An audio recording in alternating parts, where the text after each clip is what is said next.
सांप डसेगा तेरी जान चली जाएगी, बुरा दोस्त डसेगा तेरा ईमान चला जाएगा। इसलिए यारे बद मारे बद से ज्यादा बुरा। फिर आगे लिखते हैं कि यारे बद शैतान से भी ज्यादा बुरा। फरमाते हैं देखो, शैतान सिर्फ बंदे के जहन में गुनाह का ख्याल डालता है, इससे ज्यादा तो कुछ नहीं करता।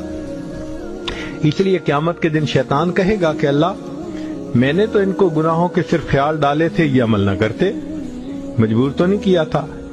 तो शैतान फकत जहन में ख्याल डालता है, जबकि बुरा दोस्त जहन में ख्याल भी डालता है, बाजू पकड़ के बंदे से गुनाह का इर्तिकाब भी करवा देता है। तो इसका मतलब कि यार बद शैतान से भी ज्यादा बुरा।